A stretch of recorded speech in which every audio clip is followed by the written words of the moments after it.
Kita majuin sedikit lah ya, karena ini materinya ya continue ya. Kita bisa dua-dua, kalau 1,5 juga nggak apa-apa. Jadi minggu depan selalu satu lebih gitu lah ya, karena ada banyak libur ya.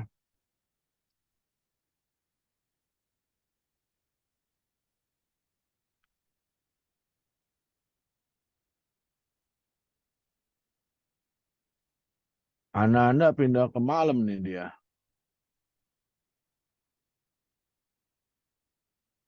Oke, ini kelompok 6 siapa ya? Kok namanya nggak ada ya?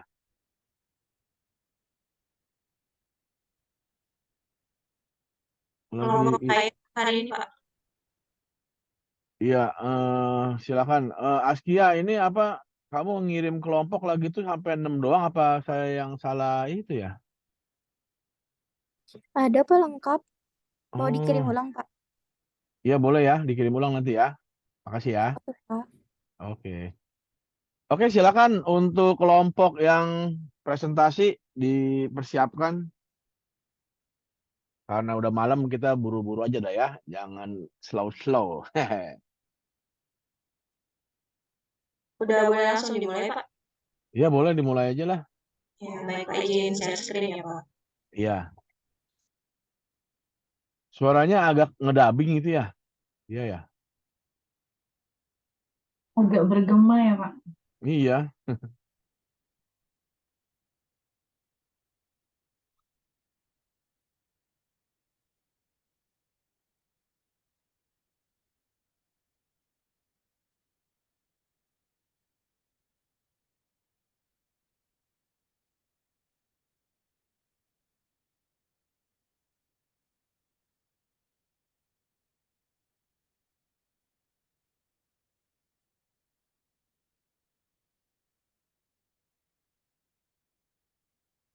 Oke ya, dimulai saja. Terima kasih. Assalamualaikum warahmatullahi wabarakatuh. Selamat malam, Waalaikumsalam. teman-teman. Kami kelompok dari respon imun terhadap agen patogen terdiri dari Diah Ayu Primastuti, Mutiara Andini, dan saya Yulita.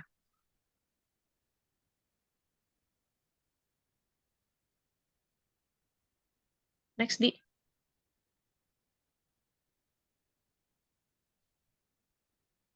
Respon imun terhadap agen patogen bakteri. Terdiri dari respon imun terhadap bakteri ekstraseluler. Bakteri ekstraseluler dapat menimbulkan penyakit melalui beberapa mekanisme, yaitu merangsang reaksi inflamasi yang menyebabkan destruksi jaringan di tempat infeksi. Sebagai contoh, misalnya kokus piogenik yang sering menimbulkan infeksi supuratif yang hebat. Yang kedua, produksi toksin yang menghasilkan efek patologik. Toksin dapat berupa endotoksin dan eksotoksin. Endotoksin yang merupakan komponen dinding bakteri adalah suatu lipopolisakarida yang merupakan stimulator produksi sitokin yang kuat, suatu ajuvan serta aktivator poliklonal sel limfosit B.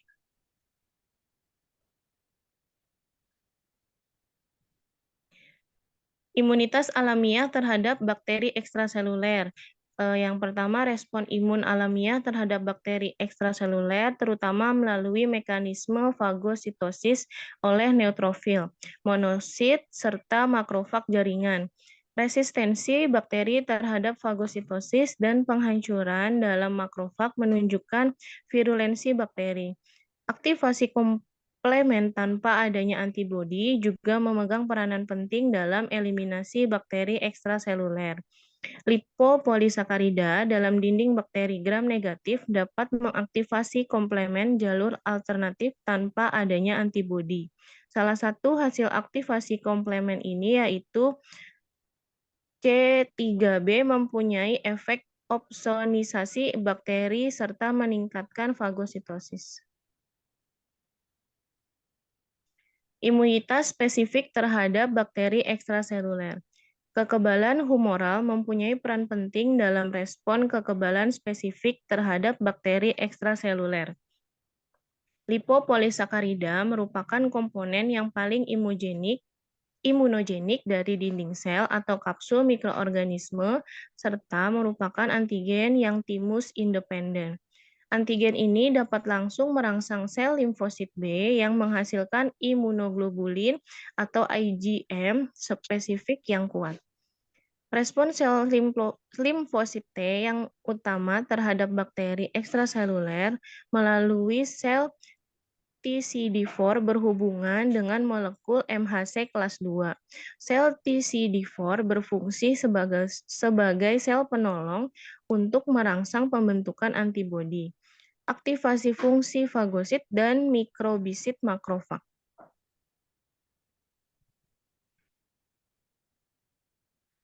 Ada 3 mekanisme efek yang dirangsang oleh IgM dan IgG dan IgM. Opsonisasi bakteri oleh IgG serta peningkatan fagositosis dengan mengikat reseptor Fc pada monosit, makrofag, dan neutrofil. Antibodi IgG dan IgM mengaktifasi komplemen jalur klasik yang menghasilkan C3b dan IC3b yang mengikat reseptor komplemen spesifik tipe 1 dan tipe 3, dan selanjutnya terjadi peningkatan fagositosis. Yang kedua, netralisasi toksin bakteri oleh IgM dan IgG untuk mencegah penempelan terhadap sel target serta meningkatkan fagositosis untuk eliminasi toksin tersebut. Yang ketiga, aktivasi komplemen oleh IgM dan IgG untuk menghasilkan mikrobisit MAC serta pelepasan mediator inflamasi akut. Selanjutnya, respon imun terhadap agen patogen virus. Virus memperbanyak diri hanya pada sel-sel hidup. Karena inilah mereka disebut parasit intraobligat. Virus dapat lolos melewati pori-pori saringan yang tidak memungkinkan lewatnya melalui bakteri. Mereka bergantung pada sel-sel inangnya untuk melaksanakan fungsi-fungsi vital. Virus berpindah dari satu sel inang ke sel inang lainnya dalam bentuk paket-paket kecil berupa gen. Patogenesis infeksi virus. Patogenesis virus merupakan suatu tahapan akhir terjadinya penyakit setelah infeksi virus. Patogenesis virus ini berakibat timbulnya suatu penyakit klinis atau subklinis alias tidak bergejala yang merupakan hasil interaksi antara beberapa faktor antara virus dan inang. Infeksi berbeda dengan penyakit dan kapasitas bakteri menyebabkan penyakit tergantung pada patogenitasnya.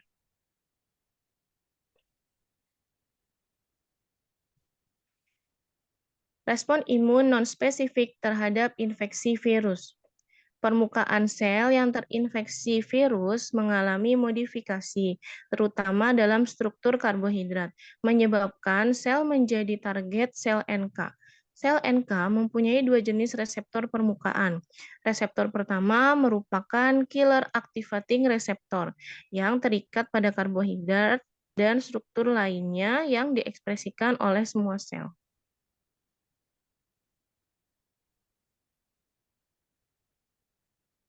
Respon imun spesifik mempunyai peran penting, yaitu yang pertama, menetralkan antigen virus dengan berbagai cara, antara lain menghambat perlekatan virus pada reseptor yang terdapat pada permukaan sel, sehingga virus tidak dapat menembus membran sel.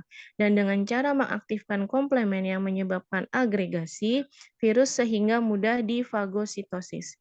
Yang kedua, melawan virus sitopatik yang dilepaskan dari sel yang lisis. Selanjutnya akan disampaikan oleh Diah Ayu.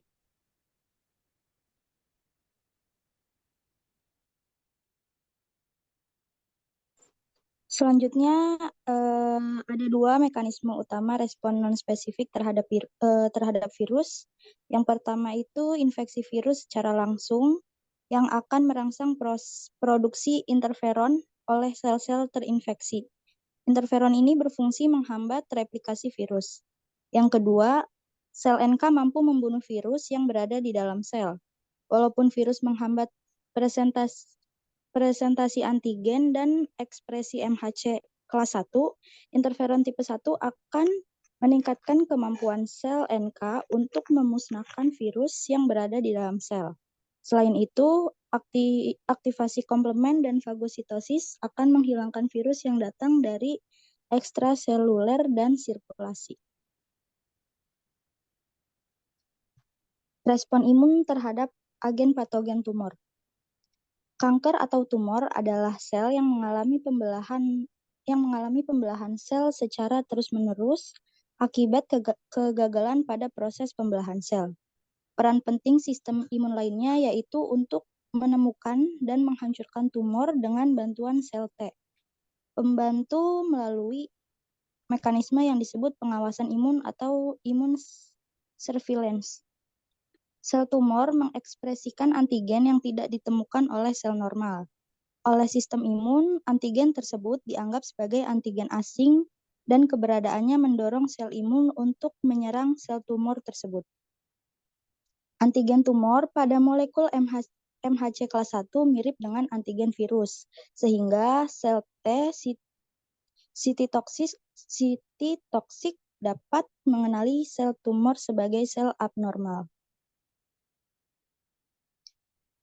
Imunitas seluler terhadap kanker. Pada pemeriksaan patologi anatomi kanker, sering ditemukan infiltrat sel-sel yang terdiri atas sel fagosit mononuklear, limfosit, sedikit sel plasma, dan sel mast. Sistem imun dapat langsung menghancurkan sel kanker.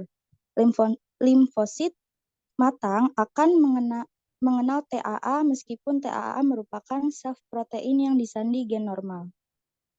Bila sel B dan sel T menjadi matang dalam sumsum tulang dan timus, limfosit pada self-antigen akan mengalami apoptosis. Respon imun terhadap sel tumor merupakan peran sel T sitotoksik atau T CD8+ yang spesifik terhadap antigen tumor.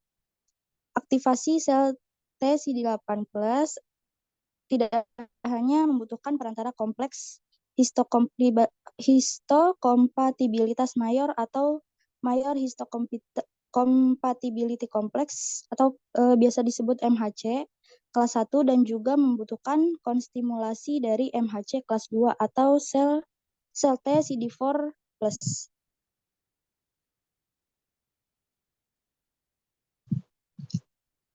Imunoterapi pada kanker, yaitu terapi pada kanker umumnya dilakukan menggunakan obat-obatan yang bukan hanya membunuh sel kanker, tetapi juga membunuh sel sehat. Oleh karena itu, saat ini terus dicari metode pembunuhan sel kanker, namun tidak membahayakan bagi sel-sel sehat di sekitarnya, salah satunya dengan imunoterapi. Pada metode ini dilakukan stimulasi respon imun penderita terhadap sel kanker dengan beberapa cara, yaitu meningkatkan respon imun penderita terhadap kanker dan menginjeksikan antibodi sel limfosit yang spesifik terhadap kanker penderita.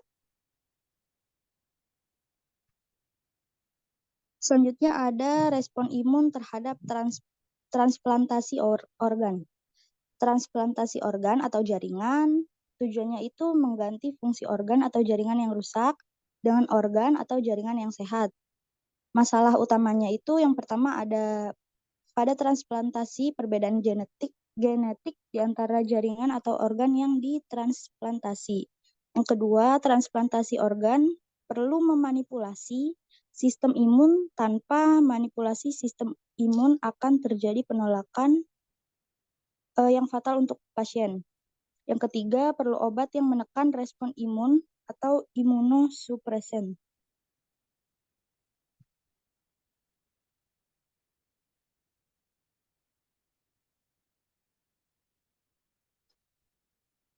Nah, ada 4 jenis transplantasi organ, yaitu yang pertama autograf, allograf, isograf, dan xenograf.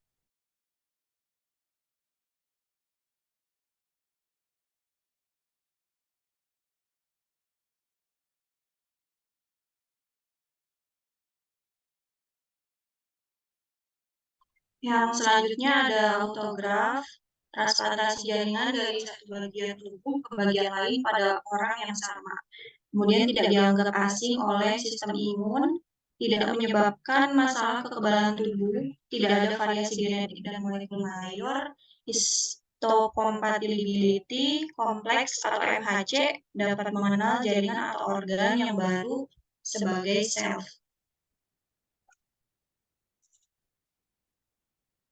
Kemudian alograf yaitu merupakan pencakupan yang umum dari satu organisme ke organisme yang lain berasal dari spesies yang sama, tetapi mereka mempunyai latar belakang genetik yang berbeda.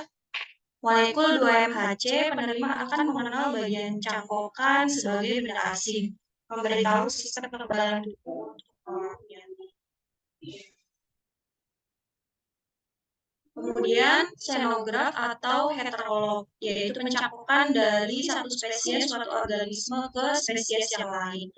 Masalahnya, variasi genetik yang terlalu besar di antara dua organisme tersebut menimbulkan penolakan yang sangat cepat ke jaringan atau organ yang berasal dari respon sel dibantu oleh IgM.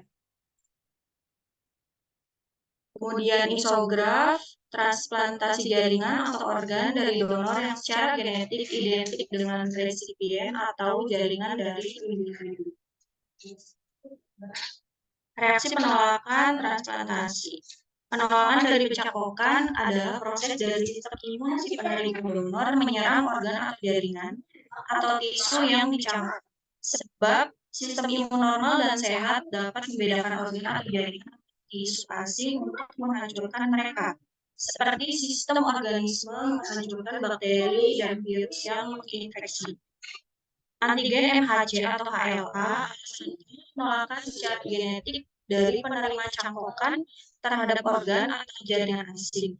Kalau antigen ini dibawa ke sel T oleh HLA, kompleks yang menentukan kecepatan penolakan ini akan terjadi. Klasifikasi penolakan yang pertama, penolakan hyperakut, respon mediasi komplement pada penerima dengan antibodi yang telah ada pada donor atau antibodi tipe darah AB terjadi dalam hitungan menit, sehingga cangkokan organ harus segera dibuang mencegah respon inflamasi yang parah. Yang kedua, penolakannya terjadi 5-10 hari setelah pencangkokan dan dapat menghancurkan cangkokan tersebut. Obat penekan sistem imun sangat efektif mencegah penolakan. Hal ini dapat berhasil sampai 25% pencangkokan ginjal, kemudian 50-60% pada pencangkokan hati. Kemudian penolakan kronis, penolakan jangka panjang diakibatkan oleh respon imun autoreaktif si penerima.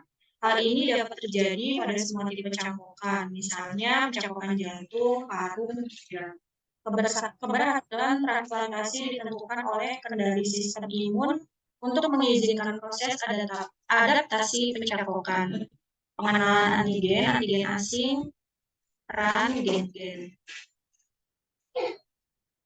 Kemudian preventifnya, pencegahan dari penolakan dengan pemberian imunosupresif. Tujuan terapi imunosupresif mencegah allorecognition dan menyerang terus pada organ atau jaringan transplantasi. Ada 4 imunosupresif yang biasa dipakai, yaitu anti-limfosit, anti-metabolit, glukokortikoid, inhibitor kalsinemin. Demikianlah presentasi dari kelompok kami. Kurang lebihnya kami mohon maaf. Waalaikumsalam. Ya, terima kasih atas presentasinya. Nah, ini mau dilanjutin lagi apa di review dulu nih?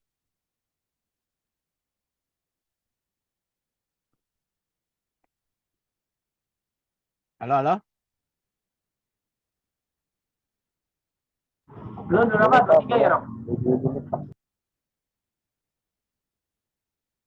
Halo, ini mau di-review dulu apa dilanjutin lagi ke materi selanjutnya?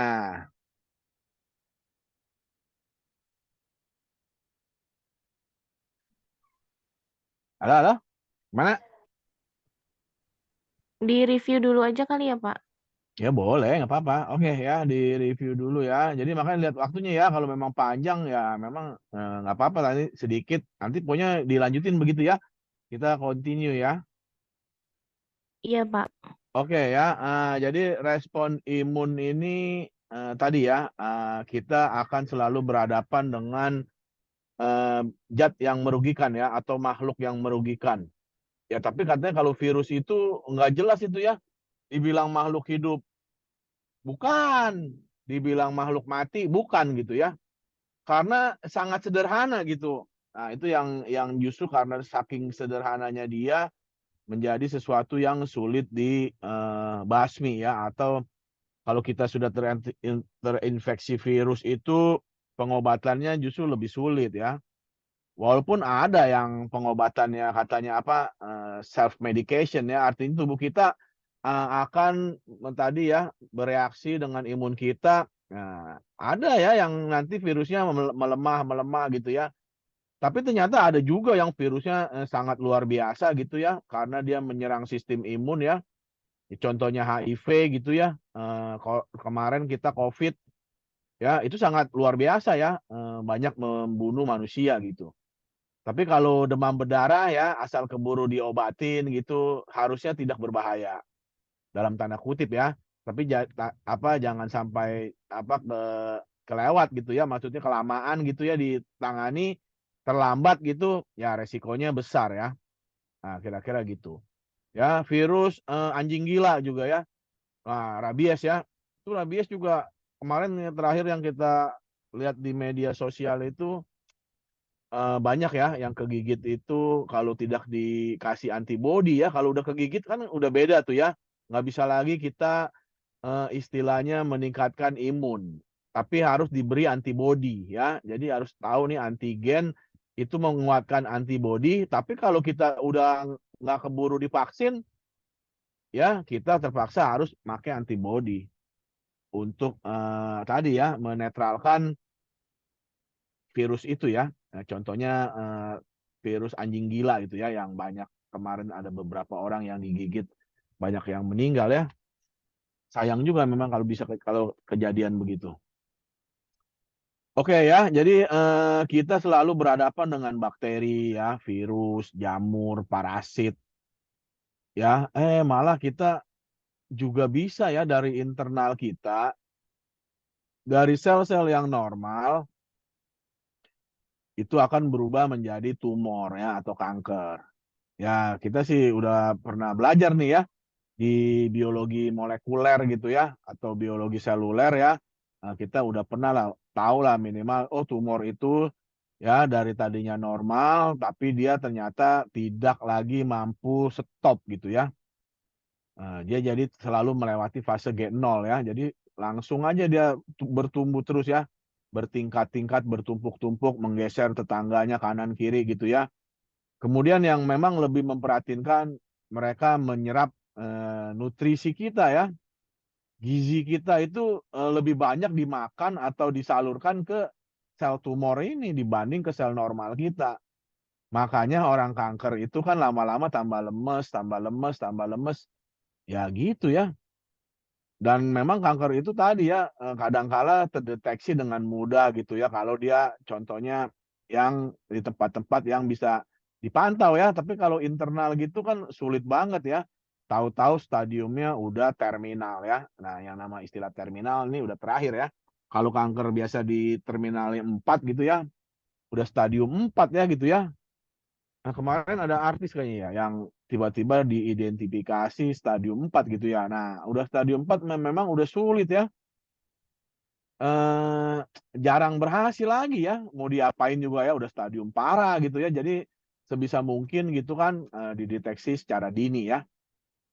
Oke. Kemudian transplantasi organ ya. Tadi sudah dijelaskan bahwa transplantasi organ berhubungan dengan DNA kita ya.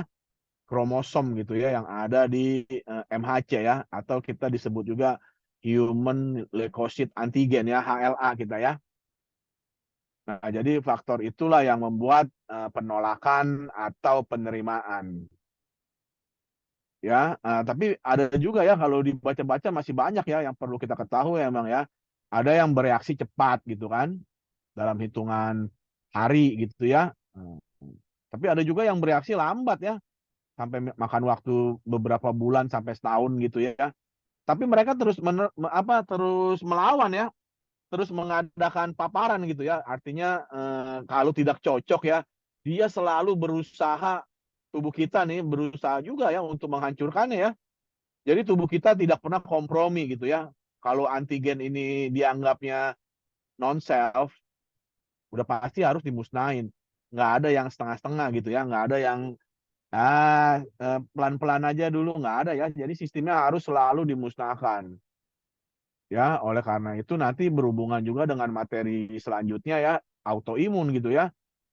Saking dia kerja keras mungkin ya, akhirnya dia tidak mengenal lagi siapa teman, siapa lawan gitu kan.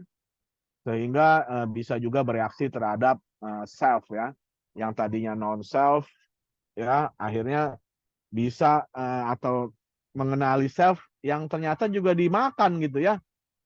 Tadi ya difagositosis ya, dimusnahkan lah pokoknya di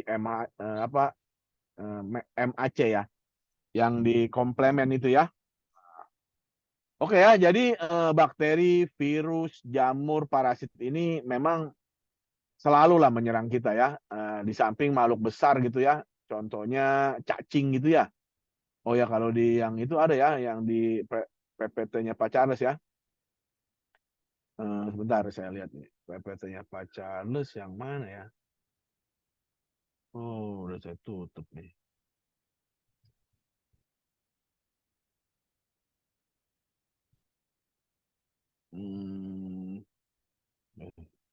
Autoimun.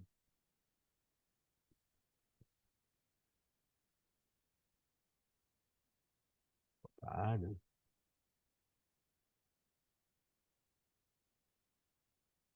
One Piece man.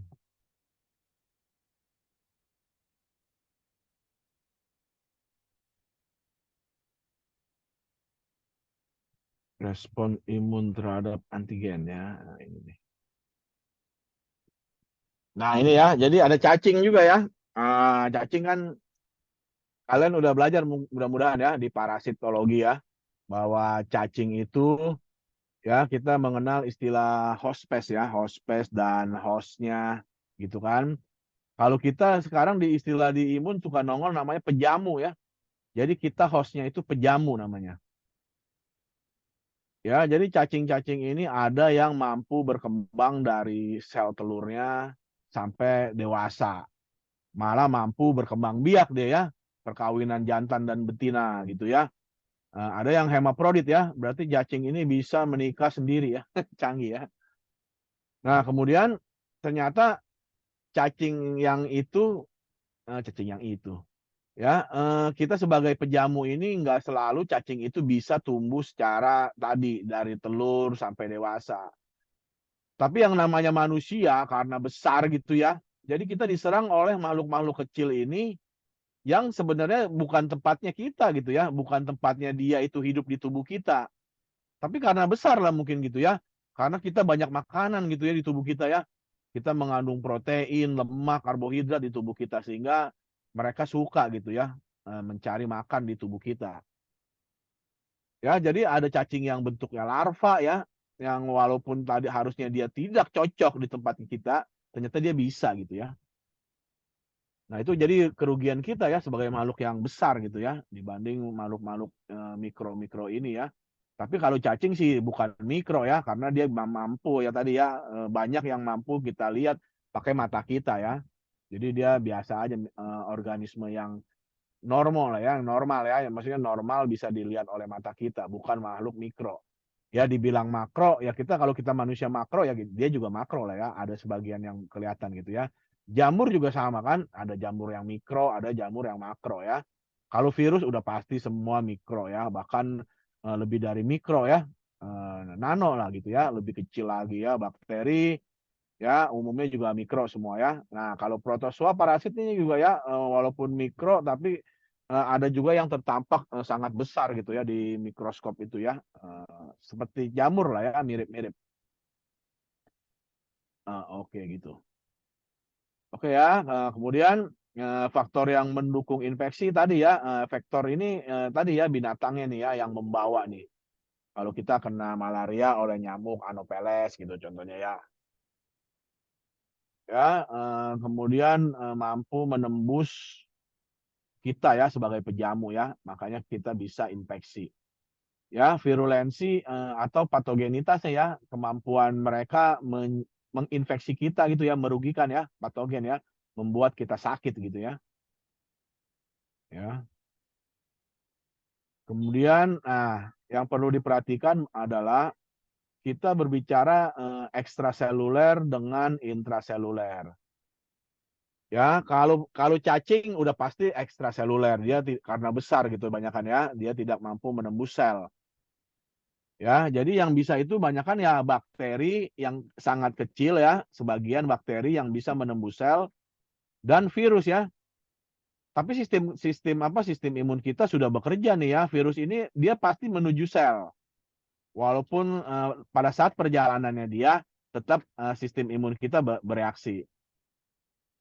Nah, gitu ya. Jadi mereka ini pasti terus akan menuju sel. Karena tadi ya, virus itu tidak bisa hidup di luar sel. Ya, sedangkan beberapa bakteri juga mampu menembus sel kita. Ya, tapi yang ini ekstrasel bisa juga kita sebut humoral lah ya, yang kemarin itu ya. Jadi sistem di luar sel ya, ekstra. Kalau intra ini kan berarti di dalam sel-sel kita ya. Tubuh kita kan terdiri dari bermiliar-miliar sel katanya gitu ya. Nah, itu ada ya. Nah, jadi kalau di dalam sel itu yang biasa normalnya itu ya tanpa NK ya, sel NK ya, natural killer ya, yang tidak adaptif ya, yang inat ya, yang inat itu NK ya, tapi kalau sitotoksik T helper gitu ya, ini adalah adaptif ya. Tapi kan kita nggak tadi ya dibilang dari dulu kan tidak pernah sistem imun itu bekerja sendiri gitu ya, semua selalu bekerja sama lah, saling mendukung ya. Ya, jadi imunitas terhadap bakteri juga sama ya, ada dua sistem yang bekerja ya, sistem non-spesifik dan spesifik gitu ya. Nah, yang non-spesifik ya semua ya, yang mampu memfagositosis ya, fagosit ya, sel darah putih lah ya, teman-temannya itu neutrofil ya, basofil ya. Kemudian lanjut lagi ada komplemen ya, kan kita udah belajar ya, komplemen itu nantinya mampu melisis ya. Kemudian petunjuknya ada juga akut fase protein ya. Nah, yang dinetralkan antibodi spesifik. Nah ya, jadi untuk bakteri ada dua ya, ekstraseluler dan intraseluler juga gitu ya. Nah kalau yang ekstraseluler ya artinya di luar sel gitu kan tadi ya, ekstra gitu ya. Contohnya pada sirkulasi ya, sistem peredaran darah kita lah sirkulasi ya. Kemudian jaringan ikat ya, ruang-ruang jaringan gitu ya, saluran gastro gitu ya, dan saluran genitourina ya untuk sistem urin kita di ginjal lah gitu ya. Nah, ya yang bersifat yang ekstraseluler ya ini tidak masuk ke sel, itu adalah contohnya yang gram positif, gram negatif ya, basil negatif, basil positif itu Staphylococcus, Streptococcus gitu ya. Yang negatif itu E. coli ya, anaerob Clostridium ya.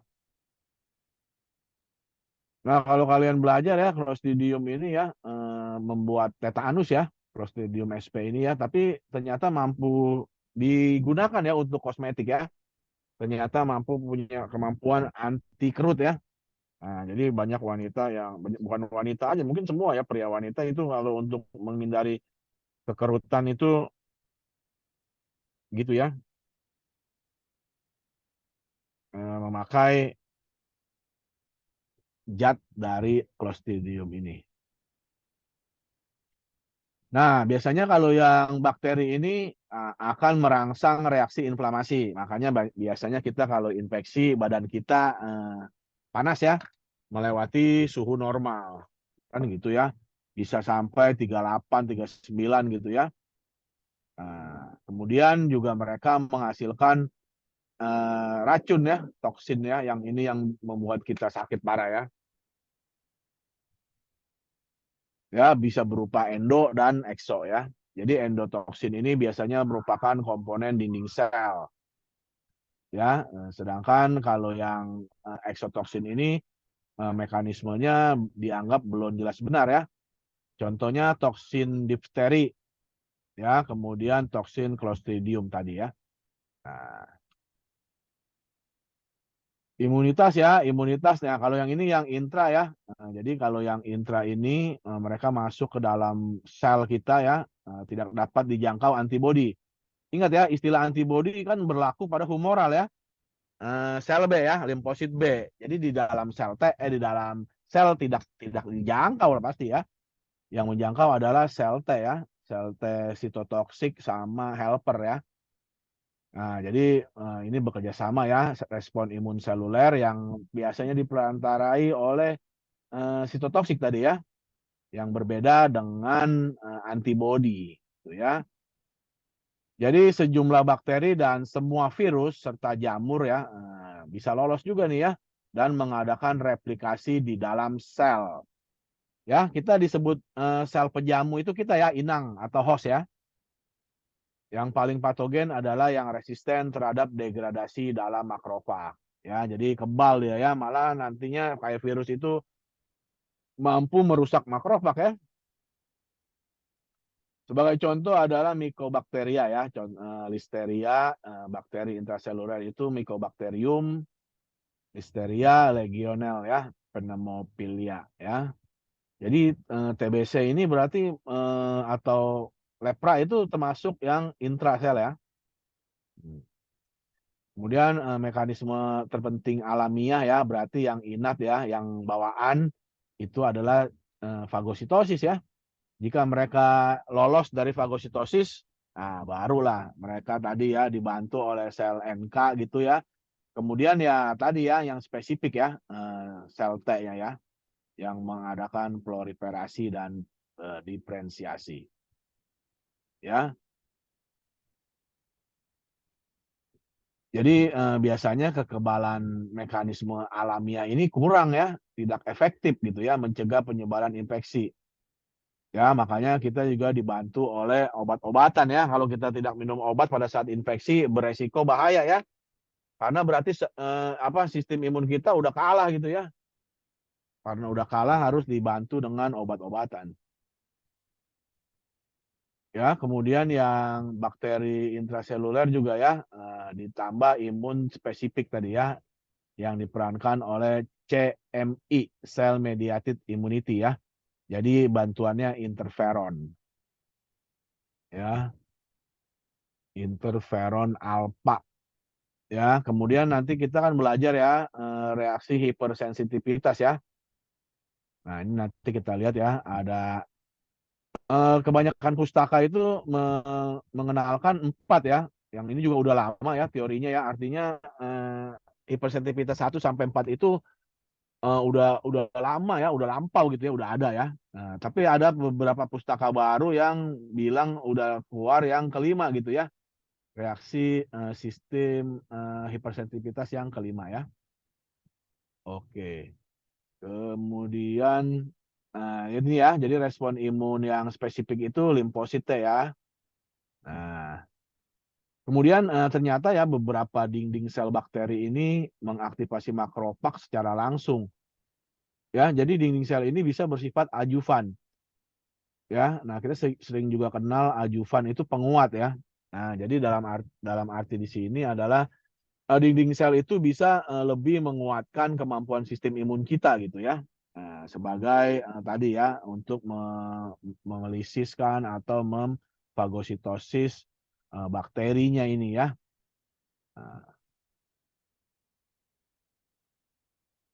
Kemudian ada juga dinding sel Mycobacteria ini yang mengandung muramil dipeptida ya.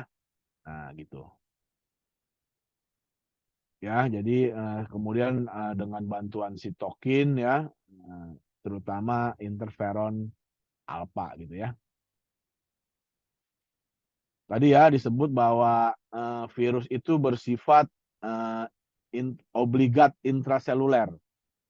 Ya, kadang-kadang suka lupa ya. Jadi yang namanya parasit obligat itu hanya dapat bereproduksi di dalam material hidup dengan menginvasi dan memanfaatkan sel hidup. Nah, gitu ya. Jadi dia sebenarnya nggak bisa berkembang gitu kalau dia tidak masuk ke kita nih. Karena dia nggak punya peralatan sebenarnya untuk bereproduksi. Tapi di dalam tubuh kita ya, karena dia sangat kecil tadi ya, bisa gitu ya, canggih ya. Jadi virus itu memang luar biasa lah ya, bakteri aja sama dia diinfeksi kok ya. Nah, apalagi kita yang besar begini ya, gampang dia nembusnya gitu ya. Karena kita lebih terbuka gitu ya. Nah, walaupun memang tadi ya, walaupun selalu kita juga mengerti bahwa ada cara atau tempat-tempatnya ya untuk virus itu menginfeksi kita ya. Ada yang melewati pernapasan gitu kan, ada yang melewati kulit, ada yang melewati makanan, oral gitu ya. Jadi berbeda-beda juga emang. Ya, seperti kayak anjing gila itu ya, kan digigit kita. Kalau nggak digigit, dia ada di air liurnya ya, di air liur anjingnya contohnya. Kalau dia menguap di udara, ya belum tentu kita kena gitu ya. Kita kena kalau digigit sama dia ya, kena air liurnya dia. Menembus masuk ke pembuluh darah kita, baru kita kena.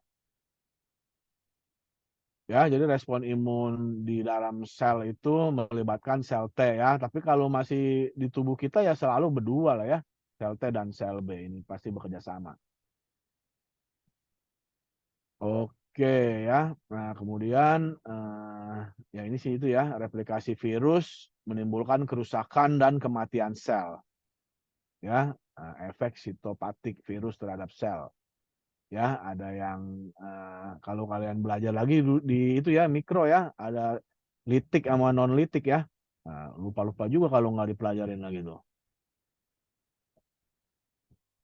Ya, jadi interferonnya alfa dan beta gitu ya. Nah, kemudian dampaknya adalah peningkatan ekspresi MHC kelas 1, NK ya, makrofag. Nah, ginilah sama ya. Jadi kerjasama innat atau bawaan dengan adaptif. Semua gitu ya. Ya, sama ya. Ini imunitas alami tadi ya. Kalau di dalam sel NK lebih banyak berperan ya.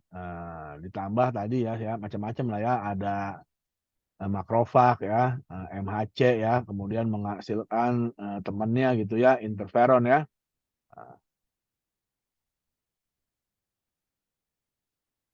Oke, yang spesifik tadi udah. Kemudian jamur ya. Jadi udah ada bakteri beda, ada sedikit perbedaan lah gitu ya. Bakteri, jamur, kemudian jamur ini ya. Kenapa jamur lebih sulit dibasmi ya? Tapi dibilang sulit juga sebenarnya sih enggak juga ya, asal cocok aja obatnya ya.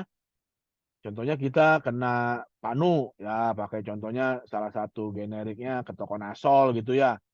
Ya bisa sembuh ya. Nah, apalagi kita di iklim tropis ini sangat mudah keinfeksi jamur ya, karena kelembapan udaranya kita sangat tinggi ya. Sehingga jamur sangat suka yang lembab-lembab ya. Jadi memang harus dikurangi kelembapannya ya. Nah, ya, karena jamur ini organismenya yang sama seperti kita ya, eukariota ya. Beda dengan bakteri yang prokariota kan. Ya, jadi tadi obatnya harus spesifik gitu ya. Obatnya harus mampu tadi menuju sel jamurnya gitu ya. Kalau enggak ya manusia bisa jadi masalah juga gitu ya. Oleh karena itu pengobatan pada infeksi jamur harus bersifat spesifik untuk mencegah terjadinya kerusakan pada sel manusia sebagai inang atau penjamu ya, atau host ini. Ya, biasanya jamur bersifat oportunis ya. Nah, istilah oportunis ini udah tahu lah ya. Jadi kalau biasanya kita minum antibiotik, ya harus benar-benar ketat ya. Minumnya 2 strip aja gitu, jangan ditambah-tambahin gitu ya, atau dikurang-kurangin. Karena ya dampaknya itu kan tadi ya, banyak bakterinya mati. Ya, jadi juga ini masalah, artinya kita harus cari yang sempit ya, spektrum sempit itu lebih bagus gitu daripada spektrum luas. Kalau spektrum luas kan dia tidak milih-milih ya, gram positif, gram negatif dihajar sama dia. Yang akibatnya jamur nih yang tadinya bersaingnya sama-sama gitu jadi lebih unggul dia kan. Jadi lebih unggul dia kelebihan dosis kalau bagi kita seperti obat gitu kelebihan dosis dia populasinya meningkat. Konyol jadi belagu dia nih ya. Wah, jadi dia membuat kita infeksi. Nah, gitu ya. Jadi oportunis dia ya. Selalu mencari kesempatan ya. Jika dia unggul aja sedikit populasinya, dia pasti menginfeksi kita. Tapi kalau dia tadi seimbang gitu ya, flora faunanya flora fauna ya. Jadi bakteri dan jamur dan apa itu seimbang, dia tidak bisa menginfeksi kita. Tapi ada satu aja yang berlebih. Nah, dia langsung punya kemampuan menginfeksi kita. Ya. Ya, jamur-jamur kita sudah banyak belajar lah ya. Yang paling umum adalah jamur kandida nih ya untuk wanita keputihan ya.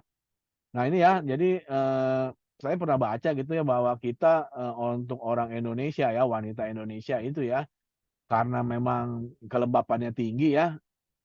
Kalau memang dalam tanda kutip sering timbul gitu ya keputihan ya. Nah, jadi harus minum ya anti jamur dia ya. 3 minggu sekali gitu ya. Pengobatan lah ya, artinya pencegahan justru ini ya. Beberapa hari dia minum ketokonazol gitu contohnya. Ya, untuk mengurangi tadi ya populasi kandidanya. Karena tadi ya kelembapan kita sangat tinggi gitu. Ya, jadi kan harus benar-benar contohnya apa? Harus bersih, banyak bilas air putih contohnya gitu ya. Dan apalagi ganti celana dalamnya gitu ya, jangan sampai berlarut-larut. Ya, jadi harus kebersihannya memang benar-benar penting ya untuk wanita Asia ini. Karena situasinya atau lingkungannya yang memang sangat mendukung jamur-jamur ini berkembang biak ya. Nah, kira-kira gitu ya. Yang lain-lain juga ada gitu ya, tapi yang banyak paling mengganggu itu ya jamur kandida ini ya. Kandida, kemudian jamur kulit itu ya, panu atau jamur apalagi itu ketombe ya. Ketombe kan jamur juga kayaknya ya. Gitu ya, atau dan lain sebagainya lagi ya, gitu ya. Jadi respon imun terhadap jamur belum banyak diketahui ya. Tapi ya tetap aja ya kalau dianggapnya dia intrasel, sel T gitu ya secara adaptif, makrofag secara bawaan gitu ya. Nah, jadi jamur memang biasanya di bagian luar tubuh gitu ya, tapi beberapa dapat sistemik ya. Banyak juga ya yang bisa masuk paru gitu ya, membentuk spora ya. Jadi neutrofil dan fagosit berperan menyingkirkan infeksi jamur. Ya. Jadi mekanismenya seluler ya. Nah, seluler sel T lah biasanya ya. Jamur juga sering oportunis ya. Nah, untuk orang yang penderita AIDS ini waduh, memang sangat-sangat dirugikan benar ya dengan jamur ini ya. Karena sistem kekebalan tubuhnya tadi ya sangat-sangat terbatas gitu ya. Apalagi yang kita tahu ya, ini sel T ini ya, yang sel T yang kita perlukan itu sel T H1, sel TH ya, CD4 dan CD8 ya, sitotoksik ya. Nah, jadi HIT ini akan merusak T CD4 ya. Nah, yang diperlukan untuk melawan jamur gitu ya. Akibatnya karena dia tidak ada perlawanan, waduh, jamur merajalela ya. Sehingga memang sangat-sangat dirugikan lah ya orang yang penderita HIV AIDS ini ya. Ya, kalau kita banyak baca juga ya banyak gambar-gambarnya lidahnya putih gitu ya, seperti anak bayi ya yang suka nyusu gitu ya. Akibatnya di dotnya itu nempel di lidahnya, akhirnya lidahnya putih gitu ya karena tumpukan susu yang akhirnya keras gitu ya dan jamur mudah tumbuh di situ. Sehingga sangat banyak infeksi anak bayi gitu ya. Sampai setahun 2 tahun lah ya pokoknya yang masih nyusu lah ya. Yang pakai dot itu ya. Nah, itu bisa infeksi jamur dia ya. Jadi lidahnya memang mesti dibersihkan gitu ya. Biasanya dikerok gitu ya atau ya adalah ya ibu-ibu ngerti lah ya. Ya, Ibu Sally mungkin paling ngerti tuh. Dia banyak tuh anaknya ya. Jadi dia harus bisa ya tadi lidahnya jangan sampai jamur gitu ya. Nanti makannya susah, nangis terus gitu ya. Kemudian air liurnya banyak keluar ya. Ya, kalau yang non spesifik, neutrofil ya, sel darah putih semuanya ini ya mampu mengeluarkan pembasmi jamur ya, namanya ROI, reactive oxygen intermediate, dan enzim lisosom ya. Nah, tapi lisosom ya tadi ya tidak pilih-pilih lah, semua juga dibunuh sama dia ya, dirusak ya, dilisis namanya ya. Nah, kemudian Cryptococcus neoformans ya ini ya perlawanannya mampu menghambat produksi sitokin. Ya, jadi jamur ini bisa menghambat produksi sitokin ya.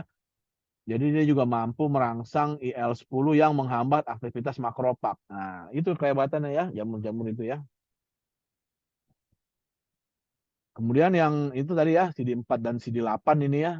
Nah, jadi dia kalau yang menyingkirkan Cryptococcus ini cenderung hidupnya di paru dan di otak ya.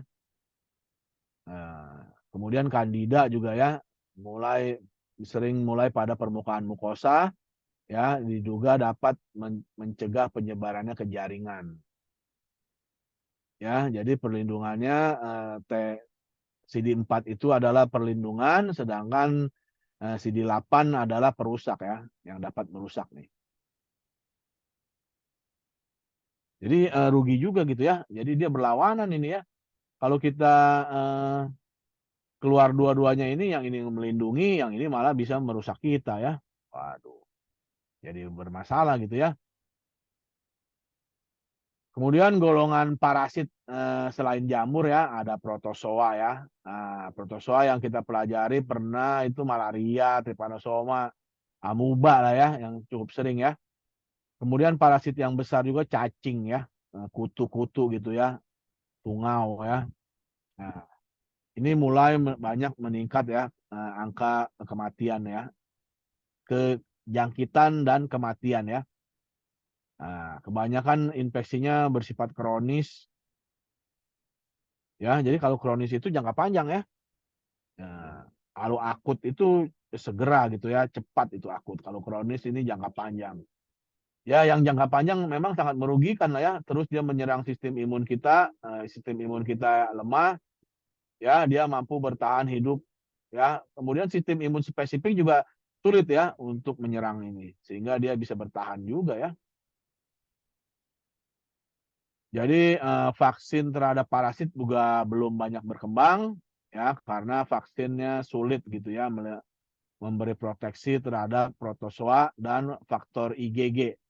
Ya, jadi parasit banyak juga diserang oleh IgG ya, secara humoral ya.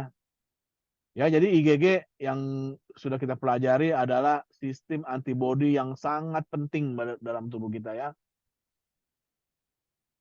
Kemudian trypanosoma juga terus menguji sistem imun kita dengan memproduksi pirogen ya dan mantel antigen. Waduh, canggih amat ya dia ya, mantel antigennya yang mampu berubah-ubah ya, bermutasi. Ya, jadi kalau begitu kan sistem imun kita selalu menganggap itu namanya paparan pertama kan. Ya, itu dia yang bikin susah. Selalu artinya paparan pertama aja yang datang. Kalau paparan pertama kan beda kita ngadapinnya ya. Yang keluar adalah IgM dulu untuk mengenali. Tapi dia bermutasi, datang lagi IgM lagi, IgM lagi. Ya, jadi kan kita kalau yang datangnya IgM, kita kebanyakan kena infeksi dulu lah gitu kan. Karena masih paparan primer ya, paparan pertama kali. Ya, jadi canggih banget lah ya, udah pirogen ya. Ini pirogen ini juga kalau kita pelajari di steril kan sangat berbahaya ya. Bisa kita panasnya meningkat gitu, banyak juga meninggal ya. Kalau tidak steril itu kan mengandung pirogen ya. Limbah dari bakteri yang kita pelajari ya. Tapi ternyata ini kalau diistilahkan di sini trypanosoma ini juga mampu memproduksi pirogen ya. Zat panas gitu ya. Piro. Kemudian toksoplasma juga ya mampu melepaskan diri dari efek sistem imun. Nah, gitu ya. Sehingga mencegah fagositosis dan tadi ya kerusakan oleh ROI gitu ya. Ya, kemudian sih sebenarnya respon seluler terhadap toksoplasma masih efektif lah ya. Kemudian interferon ini apa nih? Gamma ya. Gamma apa alpha ini? Ya, yang diproduksi oleh T helper 1 diduga merupakan sitokin terpenting untuk membunuh parasit. Ya, terutama sel T, terutama sel sitotoksik dapat mengacukan parasit intraseluler, misalnya trypanosoma. Ya, limfokin yang dilepas oleh sel T juga yang disensitif dapat mengaktifkan makropak. Ya, untuk lebih banyak mengekspresikan fragmen kristalin ya dan C3 gitu ya pada reaksi sitokin gitu ya. Nah ini ya, ini contohnya parasitnya Plasmodium ya, penyakitnya malaria. Nah, tubuh kita ini mekanisme imunnya itu berupa apa gitu ya, antibodi CD8 gitu ya. Leishmania itu T helper 1 atau CD4 ya. Ya, kira-kira gitu ya, trypanosoma ini antibodi. Ya. Jadi kalau antibodi spesifik banget gitu ya. Nah, ini juga spesifik, ini spesifik. Nah, tapi kalau ada makropak aja berarti dia kerjasama gitu ya antara spesifik dan non spesifik. Kemudian tumor ya. Nah, tumor ini juga apa ya? Yang kita pelajari bahwa sel tumor itu terus membelah, lolos dari apoptosis ya. Kemudian makan energi kita, makan nutrisi kita. Waduh, banyak masalah lah ya. Jadi sel tumor ini, tapi ya tadi ya, kenapa tumor bisa timbul gitu ya? Ya pasti ya penuaan itu pasti akan nantinya menghasilkan sel tumor gitu ya. Tapi tahu ya gitu ya apakah dia jinak atau berbahaya gitu kan. Kalaupun jinak sebenarnya juga kan tidak layak ya. Artinya kan harusnya sel itu tadi mengikuti kaidah siklus sel kan. Tapi karena dia kelewat siklus sel maka disebut tumor gitu ya atau kanker ya yang mengalami pembelahan secara terus-menerus. Ya. Nah, checkpoint ya, dulu kita belajar kalau nggak salah ingat dari kegagalan checkpoint ya.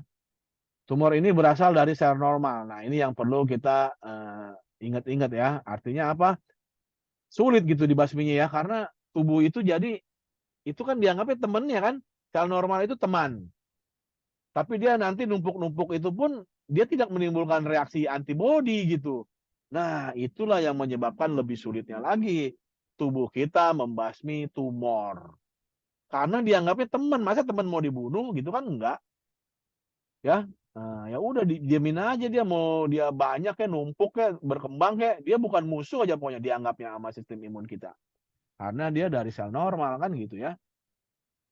Ya, nah ini ada penelitian ya yang membuktikan bahwa jika satu jenis tikus ya, tikus A nih contohnya, ada tumornya ya, diangkat kemudian diinjeksikan ke tikusnya itu lagi, ya nggak berkembang itu sel tumornya. Tapi kalau diinjeksikan ke tikus B, hidup tuh tumor. Ya, berarti apa? Kalau ke kerabatnya yang sama ya, apalagi tikus yang sama ya, ya kan tadi ya, sel tumornya itu tidak dianggap antigenik lah gitu. Tidak menghasilkan respon imun. Tapi kalau ke tubuh tikus lain, wah, pasti itu dikenali sebagai antigen yang perlu dibasmi. Ya, maka dia akan tumbuh tapi dia pasti akan diserang. Ya, bisa tumbuh tapi akan diserang. Beda dengan justru yang tidak bisa tumbuh karena dianggap temennya ya, udah satu golongan ini. Ya, pembuktian lain dengan strateginya adalah menginjeksikan sel limfosit CD8.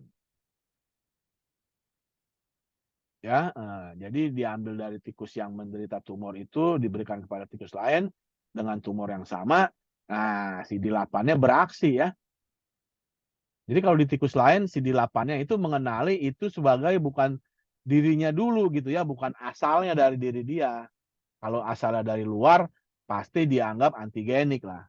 Ya, tapi kalau dari dirinya sendiri dimasukin lagi yang nggak mau diserang ya. Ya, hal ini membuktikan bahwa respon imun pada tubuh tikus lain akan membantu tikus lain mengeliminasi sel tumor. Nah, gitu ya. Waduh, ini menarik juga ya, padahal kalau kita pikir-pikir gitu ya. Jadi kalau orang yang satu kanker nih,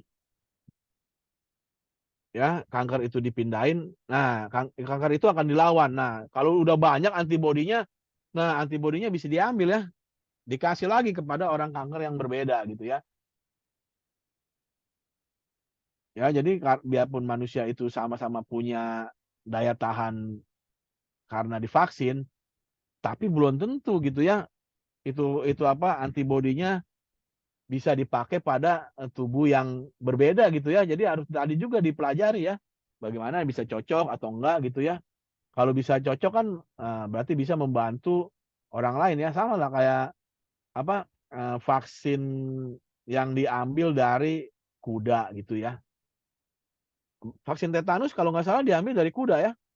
Nah, jadi ada beberapa memang kayak sekarang kan apa vaksin kemarin COVID aja banyak yang dibuat secara sintetis gitu ya. Ada yang dibuat memang dari turunan bakteri apa virusnya dan banyak teknologinya lah ya. Nah, itu bisa membantu untuk dipelajari gitu ya. Sampai di mana gitu kemampuan antibodi kita bisa bekerja pada antigen yang lain-lain gitu ya. Ya, kemudian memang meskipun demikian masih terdapat beberapa pertanyaan. Mengapa respon imun tidak dapat mengontrol sel tumor pada awal perkembangannya? Ya itu ya. Tadi karena dianggapnya masih temennya ya. Orang sel normal kok. Ya, kecuali sel yang bukan normal ya. Ya, ini dari sel normal ya. Nah, secara in vitro ya diketahui bahwa tadi ya sel NK ini dan makrofag ya yang membunuh sel ya. Jadi yang secara adaptif dan inat itu ya, yang ini secara inat ya bawaan ini akan selalu bekerja ya. Nah, sedangkan yang ini kan tergantung ya dari antigennya. Ya, sel tumornya ini tumor jenis apa, hidupnya di mana gitu kan mungkin dianggapnya berbeda-beda ya. Nah, jadi kerjasama antibodi dengan protein komplement ya, sel T ya. Untuk peran sel T CD4 ini belum diketahui ya. Nah, jadi tadi ya CD4 yang kalau kita dengar adalah protektif ya, melindungi. Jadi bukan dia emang langsung bekerja untuk mematikan atau melisis dari antigennya itu ya. Nah, ini sih siklus-siklus ini udah kita pelajari lah ya di biologi sel ya atau biologi molekuler ya. Nah, ada gini-gini ya. Fase G1, S, G2 ya. Ini dilihat lagi aja ya kalau mau diingat-ingat ya. Jadi karena dia tidak melewati G0-nya langsung lagi ya, bergerak langsung jadi tidak checkpointnya dilewatin, akhirnya dia berkembang terus ya, jadi kanker.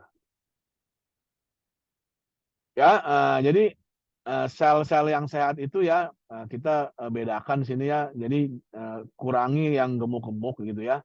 Banyak makan sayur, buah-buahan, kacang-kacangan gitu ya. Serat gitu ya. Dan kemudian mengurangi ya daging-daging merah ya. Nah, olahraga juga ya pasti banyak kan yang jarang gitu ya. Lack of physical activity ya. Kemudian kalau di luar negeri memang banyak minum alkohol ya. Kayak kita nonton film Korea itu nggak lepas gitu ya dari soju sama makgeolli gitu ya. Semua banyak alkoholnya. Puyeng dikit minum soju, mabok dikit soju gitu ya. Jadi soju-sojuan aja ya. Kemudian konsumsi garam ya, sodium juga harus dikurangin ya.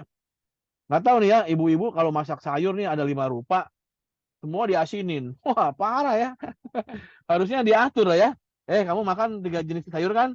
Oke, kita seimbangin ya. Sepertiga, sepertiga, sepertiga. Jangan sayur A garam full, sayur B garam full, sayur C garam full. Pas dia makan asin, ya iyalah garam tiga seri gitu ya. Nah, itu harus jadi perhatian ya. Jadi jangan terlalu banyak gitu ya. Kenapa demen amat kalau kita masak 5 sayur, 5-5-nya mesti asin gitu. Padahal yang makan 1 orang ya. Nah, jadi harus dikurangin lah. Jadi yang bagus itu kan tadi ya, orang sehat itu berat badannya stabil lah ya, artinya proporsional.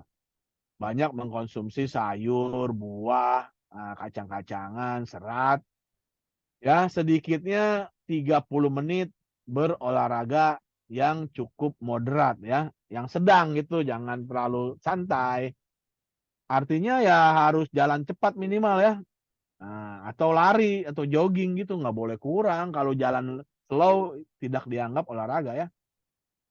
Kemudian juga menyusui ya, karena menyusui membantu menghasilkan antibodi awal ya untuk perlindungan sang bayi kemarin kita belajar ya.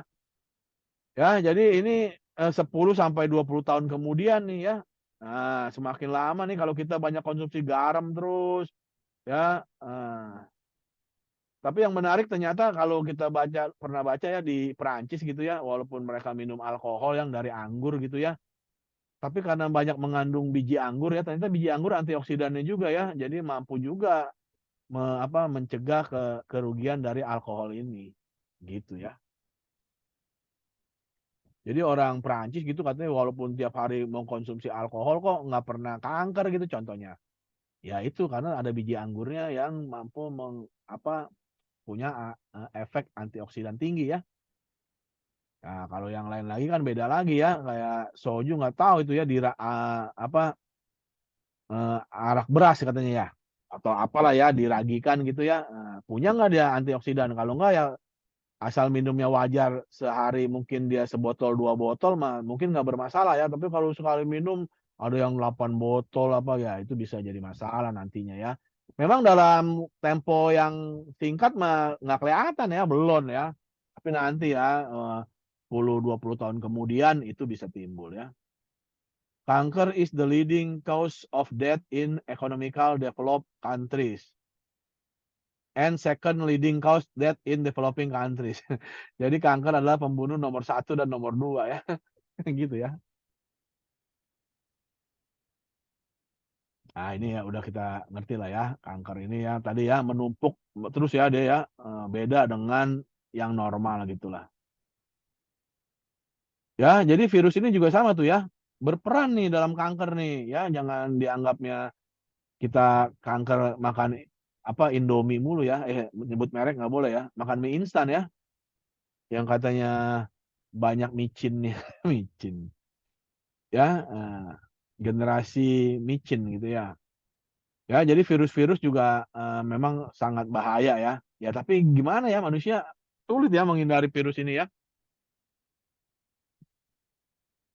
Ya, karena mereka mampu menembus DNA ya, DNA kita ya untuk merubah atau gen baru. Nah, ini yang berbahaya nih.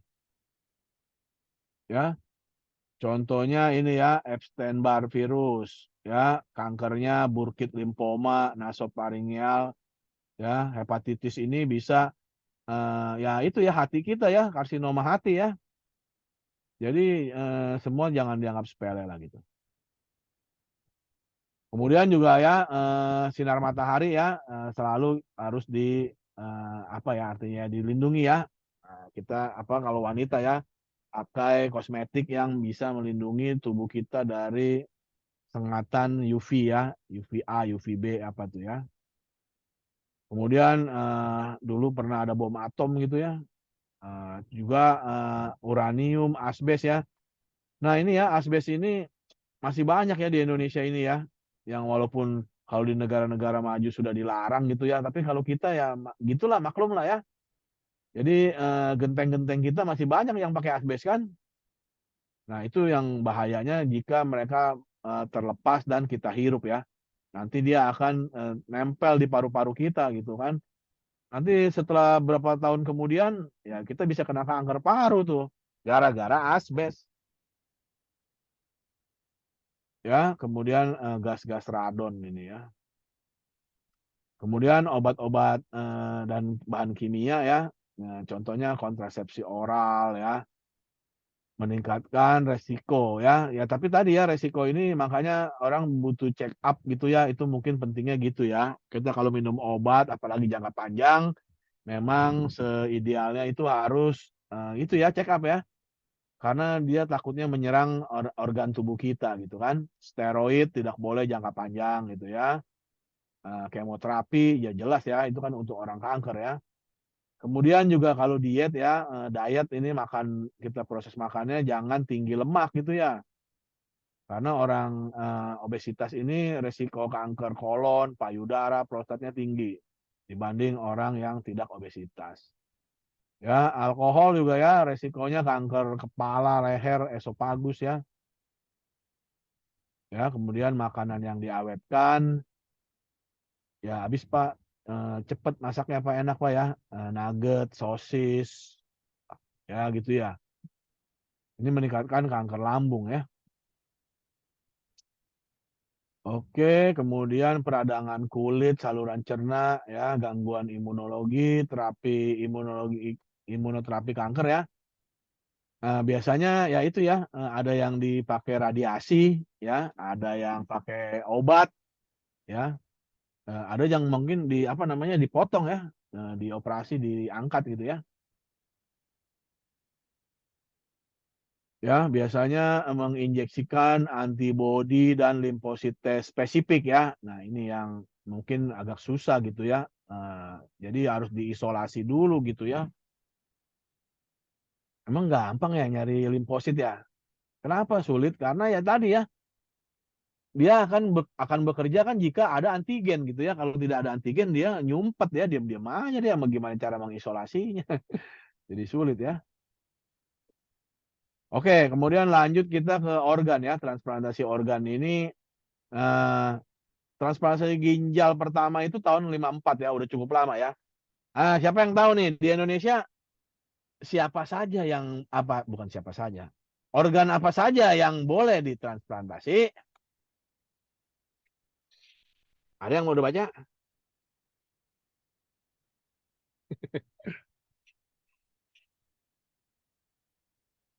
Ya, jadi transplantasi adalah proses pemindahan suatu organ atau jaringan ya. Jadi bisa organ, bisa jaringan ya, ke orang lain gitu ya, atau diri sendiri ya. Karena ternyata kita bisa mencangkok kulit punggung kita ke kulit paha kita contohnya ya. Kulit paha kita ke muka kita gitu ya. Bisa ya. Jadi perpindahan ya, proses pemindahan atau penggantian suatu jaringan atau suatu organ yang rusak oleh organ donor ya. Donornya bisa sendiri, bisa orang lain ya. Bisa makhluk lain lagi ya. Contohnya binatang gitu ya. Ternyata binatang ya yang kemarin banyak dicoba, babi ya. Jantung babi gitu ya.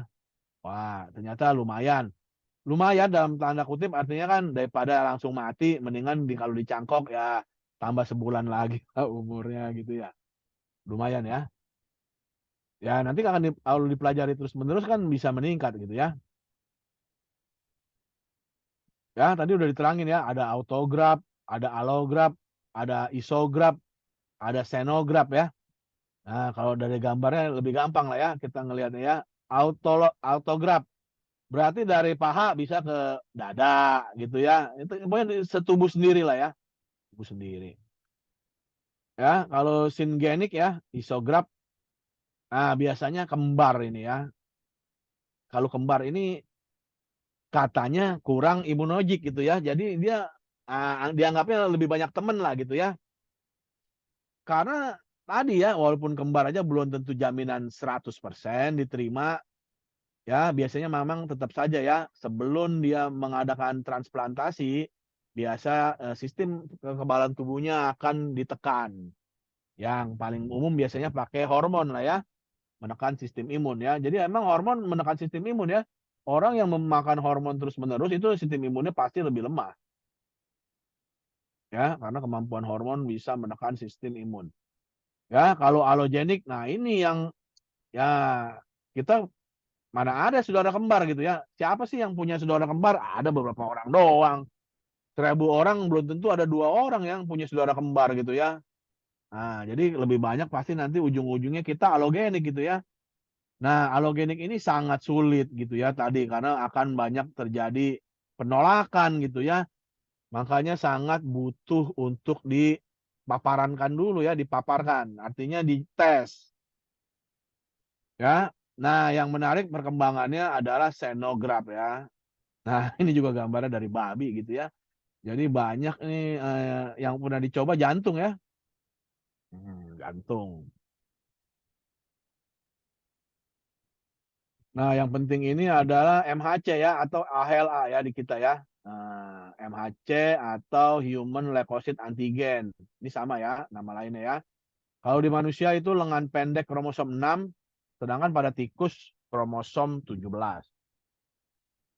Ya, disitulah yang mengkode ya. Jadi saudara ya pasti lebih banyak juga kesamaan-kesamaan HLA-nya gitu ya. Tapi dengan orang lain itu waduh bisa bervariasi ya. Karena setiap perkawinan itu menghasilkan variasi. Ya, seorang lelaki, seorang perempuan dia udah variasi dari ayah ibunya. Ayah ibunya udah variasi dari ayah ibunya. Waduh, udah berapa turunan itu ya. Akibatnya menghasilkan variasi-variasi yang banyak juga gitu ya. Tapi ya secara pribadi sangat dengan kita bervariasi semakin sehat sebenarnya ya. Jadi orang justru tidak boleh mengurangi variasi ya. Jadi makanya dilarang juga kan oleh agama tidak boleh menikah kakak adik. Kenapa itu? Ya tadi ya variasinya jadi sedikit gitu ya. Dengan sedikit itu akhirnya jadi negatif ya manusia banyak penyakit ya. Tapi kalau untuk transplantasi, ini teorinya jadi terbalik nih. Semakin dia bersaudara, semakin dekat, apalagi kembar, dia lebih gampang untuk ditransplantasi gitu ya. Beda dengan tadi ya, kalau kesehatan semakin kita mencari keturunan yang baik, kita harus jauh gitu ya, kecocokannya dengan orang lain itu, bukan kecocokan. Tadi ya, beda saudara, beda keluarga, beda kalau bisa beda negara gitu ya, kalau bisa beda benua gitu ya, itu lebih baik lagi. Tapi kalau untuk transplantasi, semakin dekat lah yang semakin baik gitu ya. Yang paling cocok katanya ya tadi ya, kembar siam gitu ya. Ya karena kembar siam kan nempel ya. Berarti dia satu darah gitu, satu putaran darah. Walaupun akhirnya mungkin dia dipisah gitu ya. Nah, tapi pada saat dia lahir itu antara si A dan si B-nya kembar siam 2 gitu, pasti kecocokannya sangat tinggi itu. Ya. Ini ada istilah tandur lagi ya. Nggak tahu ini bahasa tidak di Indonesia kan secara penting. Ini artinya ya tadi ya pendonor gitu ya. Kemudian atau organ yang didonorkan itu kemungkinan tandur untuk bertahan di ya jadi contohnya mencangkok apa jantung apa disebut ini tandur ya. Nah ini ya jadi reaksi imun ini alograf ini 10 sampai 14 hari ya. Nah ada lagi yang lebih cepat lagi kalau udah dicangkokkan kedua kali nih. Jadi tubuh itu kalau udah kenal dia lebih gesit gitu ya. Pertama dicangkokkan ditolak nih ya sampai 2 minggu. Tapi yang udah ditolak itu dibalikin lagi. Wah langsung cepet ditolaknya 5 hari udah ditolak. Ya karena tadi ya tubuh punya sel memori ya itu yang kehebatannya juga ya. Sel memorinya itu justru harus dibegoin. Di apa dilawan ya kalau bisa dilawan bikin dia lupa. Nah pasti dia lama ya. Tapi karena dia cepat inget ya dia langsung beraksi lah ya. Nah ya, jadi reaksi penolakan ditimbulkan oleh T helper ya, CD4 ya berarti ya, yang mengenal antigen MHC ya. Ya, sel tersebut akan menolong sel sitotoksik yang mengenal antigen M untuk membunuh ya. Nah, jadi ganas ini ya. Pokoknya kalau dia dianggap asing, ditolak gitu ya, langsung punya mesti dibunuh gitu. Ya, makanya kalau yang ya kita juga banyak nonton gitu ya di drama-drama gitu. Jadi harus selalu minum tadi ya, penekan sistem imun. Ya. Kemudian juga ada ya, kemungkinan lain adalah makrofag ya. Nah, dia juga sama nih ya, menuju tempat transplant atas perintah limfokin dari sel T helper ini juga ya. Pokoknya sel T helper ini akan memanggil CD8 dan makrofag gitu ya untuk merusak atau menghancurkan organ yang dianggap tidak cocok ya. Nah, ini reaksi penolakannya sering disebut graft versus host ya. Jadi ya menolak tadi ya pencangkokan gitu ya. Tubuh atau inang atau penjamu menolak cangkok gitu ya, reaksi tubuh menolak cangkok ya. Nah, penolakannya ada 5 ya tadi ya, ada hiperakut, akut, kronik ya. Kalau yang hiperakut ini waduh menit sampai jam ya. Wah, cepet banget ya. Ini kenapa ya? Berarti ini sangat-sangat tidak ada kesamaan ya di MHC-nya ya. Jadi langsung aja ini musuh katanya gitu ya. Langsung dia menyerang sistem yang ditransplantasi itu ya, organ yang ditransplantasi. Ya, kalau akut ini sama juga, tapi bisa beberapa hari ya. Nah, kemudian yang kronik bisa beberapa bulan, ya. Contohnya ini gagal ginjal nih ya, yang katanya udah bisa, tapi tadi ya dipakai anti imun ya, sistem penekan imun. Ya, akhirnya kalau gagal juga nggak bisa lah ya, akan terjadi kerusakan pada ginjalnya lagi. Harus diangkat lagi ya. Kemudian yang keempat reaksi alograf ini ya, limfositnya pembuluh darah menimbulkan kerusakan pembuluh darah dan nekrosis ya. Kemudian yang ini ya, yang kelima ini tadi ya, graft versus host ini, jika sel yang tidak imunokompeten asal donor mengenal dan memberikan respon imun terhadap jaringan resipien. Ya, gejala ini bisa pembesaran kelenjar limfoid, limpa, hati, diare. Waduh, bahaya ya. Akhirnya meninggal tuh. Ya, jadi memang sebenarnya sih ini mungkin harusnya sekarang jarang terjadi ya. Maksudnya apa? Kalau memang tidak cocok jangan dipaksa gitu. Ya, kalau dipaksa akan begini nih. Ya, resikonya bahaya. Nah, ini ya. Jadi untuk mencegah penolakan jaringan bisa diuji uji histocompatibility ya, tes cross match ya. Kemudian juga kalau sudah dipasang itu ya pemberian obat imunosupresan ya. Terus menerus ini ya. Sampai kira-kira tubuh udah menganggap teman belum nih ya. Waduh, kalau masih belum dianggap teman ya harus minum ini terus ya, imunosupresan. Ya, nah ini obat-obatannya ya ini mah asal tahu aja ya, harusnya yang dipelajari sih di farmakologi ya. Kan kita mah imunologi ya, bukannya belajar itunya ya. Tapi secara umum obat-obat penekan imun itu yang paling utama adalah kortikosteroid ya. Apalagi masih murah banget ya, prednison ini sangat murah gitu. Tapi kalau yang lain ini, waduh, jangan ditanya ya. Malah harganya bisa sampai jutaan bisa ya. Ya, ada lagi. Maka istilahnya juga mantap-mantap nih ya. Janus kinase, calcineurin, mTOR, IMDH ya. Jadi Janus kinase itu menghambat proses signaling respon imun gitu ya. Ya, kalau tertarik silakan lah ya, ini dipelajari ya. mTOR ini IMDH ya. Kemudian yang namanya ada Zumab itu juga ya, keren-keren ya. Pertolizumab, Dakilizumab, Basirizumab ya. Ini antibody monoklonal. Wah, ini obat-obat ini bisa sampai puluhan juta bisa ya. Nah, gitu ya. Jadi kita sudah mempelajari respon imun kita ya terhadap bakteri, jamur, virus, cacing, kemudian tumor, dan malah kita sudah mempelajari transplantasi. Ya kan? Nah, ini materi cukup panjang gitu ya. Siapa lah? Apa ada yang mau tanya? Apa kita lanjutin? Apa udah habis waktunya? Ya bagaimana ya? Memang cukup banyak gitu ya. Ya penting apa-apa ya. Jadi kita 2 kali pertemuannya karena kemarin libur, tapi materinya ya kalau materi yang lebih singkat ya mungkin yang nanti memang nggak terlalu banyak ya. Ini memang sangat banyak gitu ya. Untuk respon imun bakteri, virus, jamur, ada tumor lagi, ya, ada kanker, ada transplantasi lagi ya. Ini kebanyakan sebenarnya yang ini nih. Tapi yang nanti respon imun itu sepertinya tidak terlalu banyak seperti inilah ya. Hipersensitivitas juga cuman sedikit itunya ya keterangannya ya. Oke, gimana ini? Apa mau dilanjutin dulu ini apa nanti aja? Tapi kita tetap 2 kali lah pertemuannya ya. Silakan, silakan. Apa udah mabok Pak? Udah ngantuk Pak nih? Udah malam nih.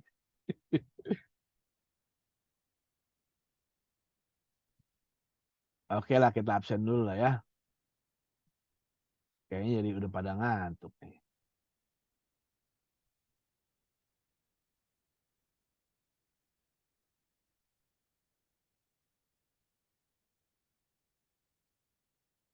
Ya, karena memang sistem respon pelajaran materi ini agak padat gitu ya dibanding yang nanti-nanti lah.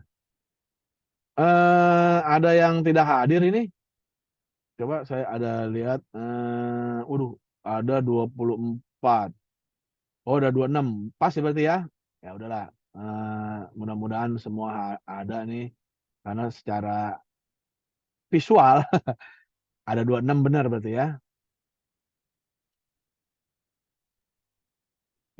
Kok susah dia.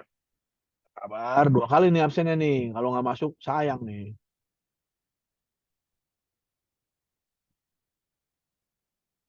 Lah, ngelinding-ngelinding aja.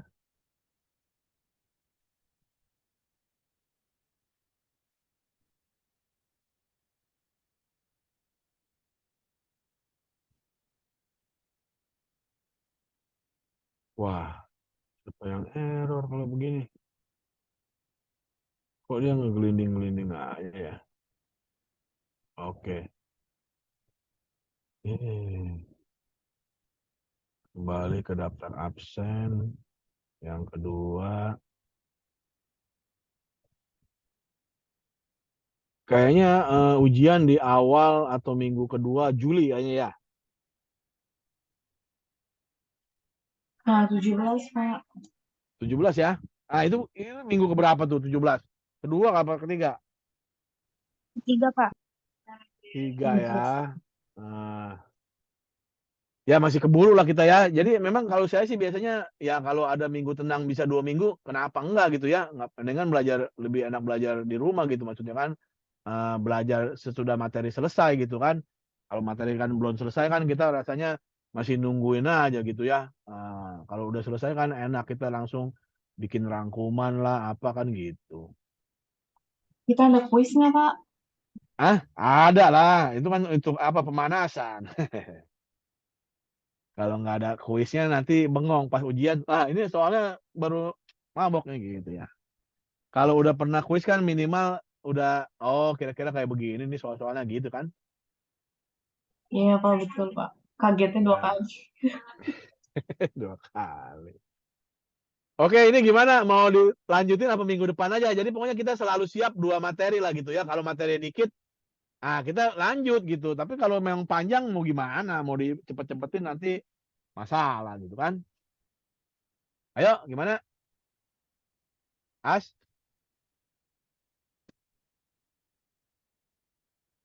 Kita kurang berapa materi, Mang, Pak? Nah, kalau nggak ada pertambahan sih harusnya tinggal tadi kan saya lihat ya 6, 7 gitu ya. 7, 8, 9, 10, 4. Pas itu minggu saya lihat sih tadi absennya masih 4 kali lagi. Tapi kemarin kalau ketemu Pak Charles ngomong, nanti mau saya tambahin nih gitu kata dia. Tapi ya lihat aja gitu ya kan apa juga Pak Charles sempet nggak nih apa masih ya gimana ya karena katanya pembuatan atau vaksin HIV juga belum dibahas atau gimana. Emang belum ada ya vaksin HIV mah ya. Kemudian apalagi ya lagi itu sih pernah ngomong gitu ya tapi ya saya juga nunggu aja ke beliau ya. Jadi kalau emang ada ya saya terima gitu kita lihat lah ya. Karena materinya memang udah cukup banyak sebenarnya menurut saya di S1 ini ya. Lebih dalam gitu ya. Zaman saya mah ya nggak sampai detail-detail banget gitu ya. Tapi ya memang mungkin ilmu udah berubah ya. Lebih maju lagi ya. Mungkin lebih baik lagi gitu. Jadi memang materi sementara ini ada 4 lagi ya. Dan minggunya juga masih 4. Masih cukup lah. Pokoknya waktu tidak tergesa-gesa. Ya, tapi nanti kalau bisa ada minggu tenangnya bisa 2 minggu kan enak tuh ya. Jadi dalam 2 minggu itu kan kita bisa pakai satu untuk latihan gitu ya. Kalau ini pun masih ada 10 kalau minggu ke-10 berarti kan masih 11, 12 salah ya, bukan begitu yang ngitungnya ya. Ini kan udah minggu ke berapa nih?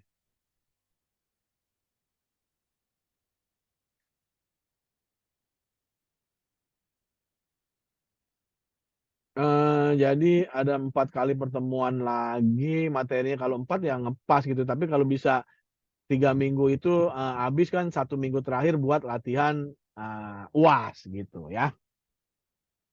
Kira-kira gitulah.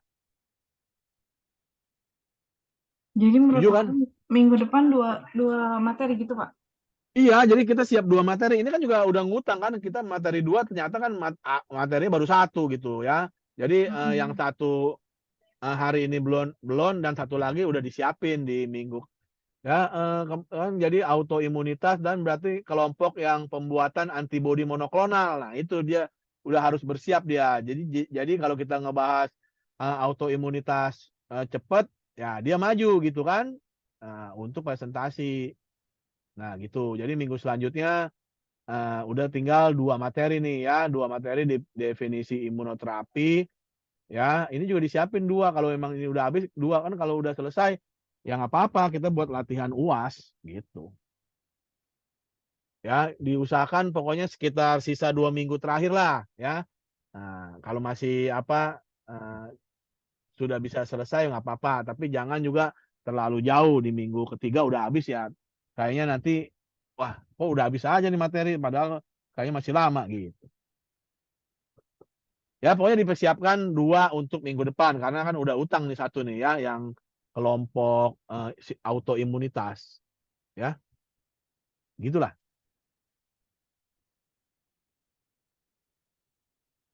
Oke, ini jadi minggu depan aja ini? Cukup ini hari ini? Iya, Pak, minggu depan aja, Pak. Oke dah. Jadi minggu depan disiapkan 2 gitu ya. Kalau memang keburu ya, tapi tadi saya bilang kalau memang keburu ya kita lanjutin, tapi kalau emang materinya banyak masa kita buru-buru kan enggak juga ya. Oke, terima kasih semuanya untuk hari ini. Ya, semoga bisa dimengerti. Ya, tetap sehat, tetap semangat. Selamat malam, sampai berjumpa lagi di minggu depan. Terima kasih. Terima kasih, Pak. Ya, sama-sama. Pamit ya. Kasih, Pak. Oke, pamit ya.